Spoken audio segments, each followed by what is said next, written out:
I guess I will say I resonate a lot with the comments from Director Heminger. I was having the same kind of mental debate. Does the fact that we've heard basically zero public support mean that we've struck a compromise, or does it mean that we've got a hot mess on our hands?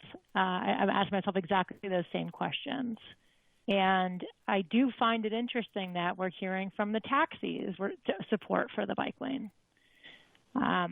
I wanted to just ask, just as part of our due diligence here, exploring all of the opportunities. As I track the numbers, Christina Olea reminded us this design saves $67 million for this first phase, this 5th to 8th Street, which I believe she also reminded me in another session, the reason we're doing 5th to 8th first was driven by the desire to continue the bike facility, because we have a protected bicycle facility until 8th, and that we're trying to extend safe biking conditions even further east, or at least that was one part of the reason to pick this phase first. So I just want to understand the numbers. We're saving $67 million, which left us with a surplus of, I thought it was like $34 million, or a dollar amount to roll into phase 2, which was the suggestion. So I just have to ask, the $67 million I understood was the piece of the project that we are revising, but that also include the full replacement of the sidewalks, which Director Hinsey reminded us the disability community was really disappointed to hear that we're not replacing the sidewalks. If we only elected to do in the first phase, 5th to 8th Street, the sidewalk level protected bike lane, I want to know what that would cost only, because we have a $34 million that we're rolling to phase 2, which, as Director Heminger said, that's a nice to have phase 2, but that's not a top priority right now. If you told me you were taking that $34 million and repurposing it so that we don't have to do layoffs, that would be one thing. That would be compelling to me. Cutting that funding just so we can put it to a potential phase 2 that might happen years from now is not as compelling. So I just want to understand. And I hear staff completely saying that during the rush hour in the peak direction, 5 feet is not wide enough. Totally hear that, and I'm totally convinced by that. And that in the peak direction, at the peak period, some cyclists would have to ride in the curb lane. But I also heard a lot of commenters tell us that that is one use case, right?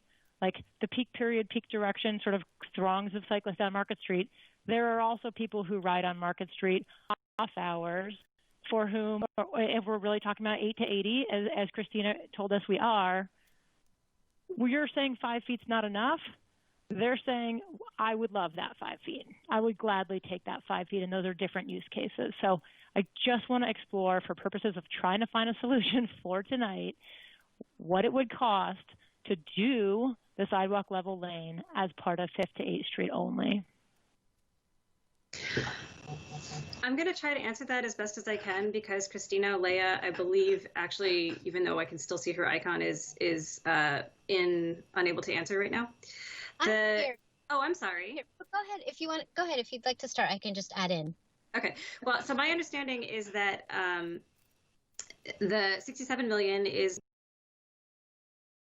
and moving the curb line in order for us to have that sidewalk level facility requires relocating all the Path of Gold poles. There's like 227 of them along the length of the corridor. It also requires doing a lot of utility replacement and is extremely expensive. The cost of the $67 million also included the pavers, and that's the part that I was uncomfortable with answering, because I don't know how much of it was the pavers. So Christina, do you have any sense of how much that is? I don't have that split in front of me, but I would say it's roughly 1/3, 2/3. So 1/3 sidewalk, 2/3 utility relocation, and sidewalk level bikeway. So roughly 40 million or so would be the cost. 40 million or so. Yeah. Okay. And you know, I hear everything you're saying when you say nothing we're doing today precludes us from doing one day the sidewalk level lane, right? I'm also very convinced by the argument that this is our shot. If we're going to launch a 2-year construction project with a lot of impacts over the next 2 years, that does use up a bit of the appetite people have to tolerate construction projects. So we do this. 2 years later, there's no bike lane. Then we get the money. I admit I am compelled that it's going to be after that, then to launch another massive construction project on 5th to 8th to then tear up the curb lane and then put in the sidewalks and then upgrade the pavement quality. Like, this feels like the time to do it if we're launching a construction project along this piece. So I do want to speak to I want someone to speak to feasibility of that, because I think that's actually a really thoughtful argument. So let me present a counter argument before staff responds to the cost number. So one of the things that we're trying to face here is, do we best allocate our money digging up the entire right-of-way for 3 blocks? Or if we had additional money to spend, would we do a longer project? So keep in mind, this is a 3-block project for a 2-mile street. And the utility of it, of each individual stretch of mobility improvements, that utility is limited until we can get a longer segment. So again, the bulk of this project is infrastructure repair. It's critical infrastructure repair and critical accessibility upgrades. So if we decide that a sidewalk level bikeway that is only useful off peak, if we decide that that is the right solution, we can go back and raise money to build the whole thing, from Van Ness to Stewart, or from Octavia to Stewart, or from Castro to Stewart.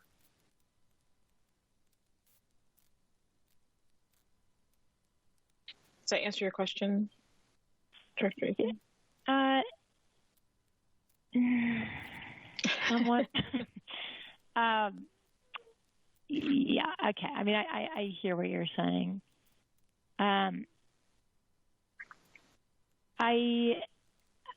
I wanted to also say that if what we're really trying to do, to Director Hemminger's point about creating dedicated space for transit riders and bicyclists on Market Street, if that is the goal, I really do want to hear from staff that you feel like you've done everything you can to make that curb lane accessible. Because I know you, Jeff, you're a cyclist. I know you've seen world-class cycling facilities all around the world. And you talk about this being the kind of city we want to be, the kind of San Francisco we want to be.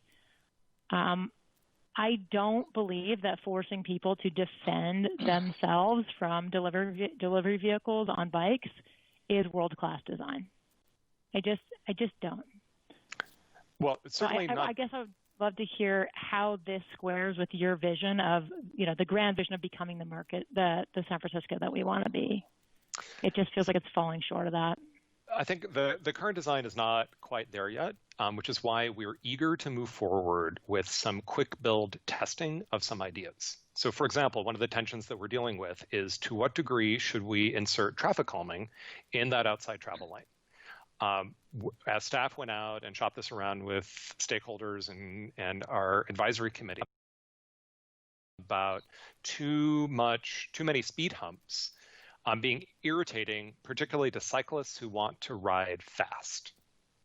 And that's true.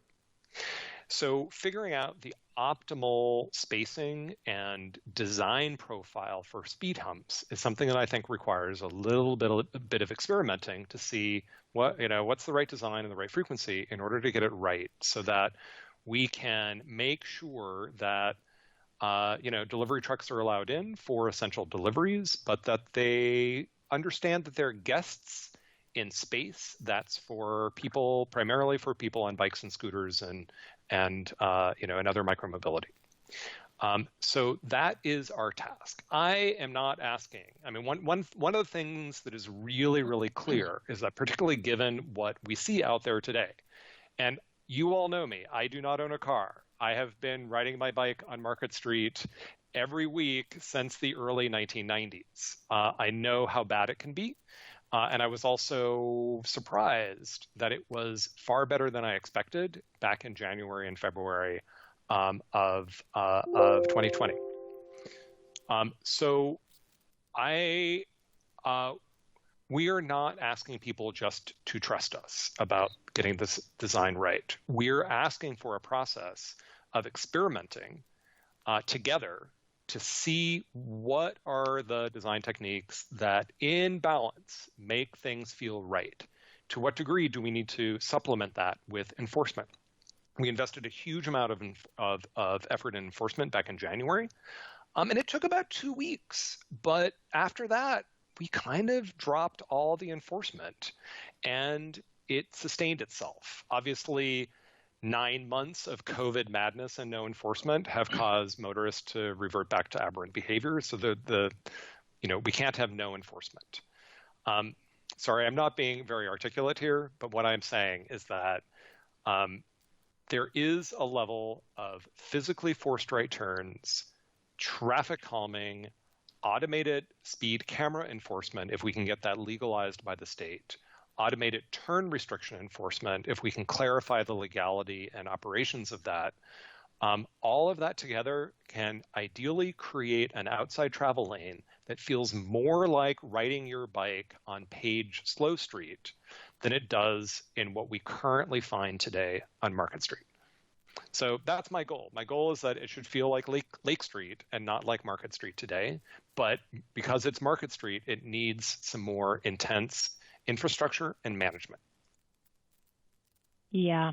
I'm just, I am convinced that we are trying to encourage more and more people to bike, and that a certain segment, like namely the segment that already bike commutes on Market, may feel fine, like Cheryl, may feel fine with this design as it is, and that we are trying to expand the number of people who can bike in this city, because there's no other way we're going to meet our 80% by 2030 goal of all trips by walking, biking, and transit. I'm convinced that there's a certain segment that's never going to feel comfortable in this design, and that we want to invite those people on our preeminent ceremonial corridor boulevard, and that the right thing to do would be to create dedicated space for those people to be on this street.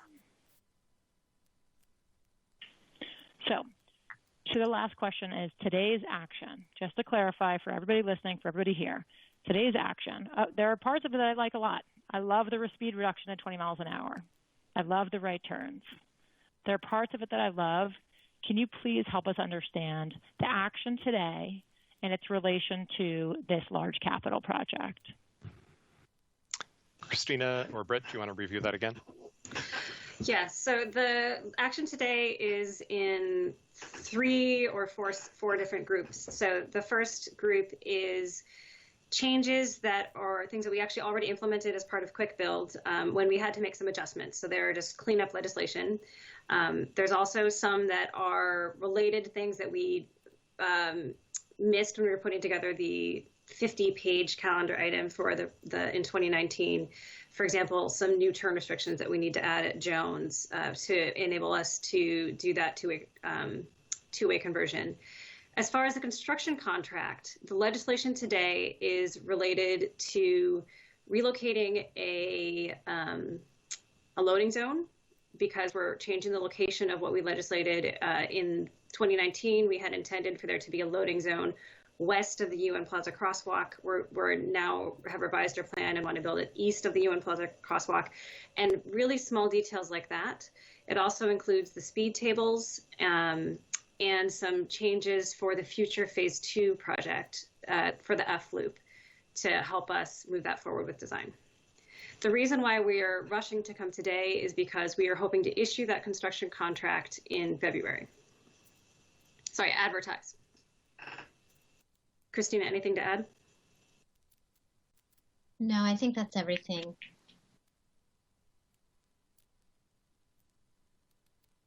Great. Does that conclude your comments and questions at this point? Go to Director Heminger. Yeah.